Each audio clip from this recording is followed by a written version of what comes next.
মদিনার বাজার দিয়ে নবীজি যাচ্ছেন, নবীজির একটা ওঁট পছন্দ হয়েছে। তো নবী ওঁটের মালিকের কাছে গিয়ে জিজ্ঞেস করলেন, ভাইয়া এই ওঁটটার দাম কত?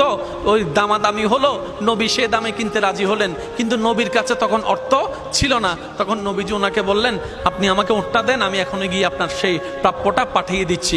ওঁটের মালিক ওনাকে ওঁটটা দিয়ে দিলেন। আশেপাশে যারা ওঁটের মালিক ছিল সবাই জিজ্ঞেস করতেছে, এই পাগলা, তুমি কি যাকে ওঁট দিয়েছো তাকে চিনো? বলে যে না। নাম জানো? বলে যে না।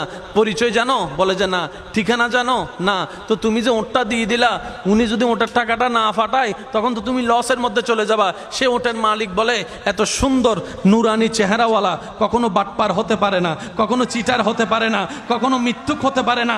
ওনার চেহারা দেখেই তো আমি ওঁট বিক্রি করার আগে মনটাই বিক্রি করে দিয়েছি, মনটাই বিক্রি করে দিয়েছি, মনটাই বিক্রি করে দিয়েছি।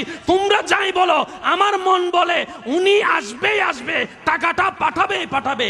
এই কথা বলতে না বলতে কিছুক্ষণ পরে নবীজির একজন সাহাবা এসে বলছেন, একটু আগে একজনে ওট নিয়ে গিয়েছেন কাছ থেকে, ওটের মালিকটাকে একটু দেখতে চাই। উনি বলে যে আমার থেকে।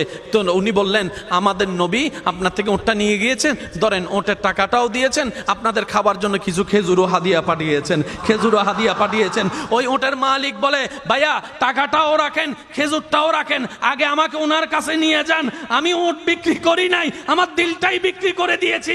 ওনার চেহারা মোবারক দেখে আমার মনটাই পাল্টাই গিয়েছে, আমি কালিমা পড়ে মুসলমান হয়ে যেতে রাজি আছি। সুবহান। जिसका कोई सानी नहीं वो नबी हमारा है, मुस्तफा की अजमत का हद ही ना किनारा है। आशिक बोले लम याति नजीरु कफी नजरिन मिसले तुना शुद्ध पैदा जाना। চিৎকার দিয়ে বলেন না সুবহানাল্লাহ। ওই নবীটা কাদের নবী? হয় নাই, সবার আওয়াজ বলেন, ওই নবীটা কাদের নবী? আমাদের কি ভাগ্য সে নবীর উম্মত হতে পেরেছে। আর একটু জোরে।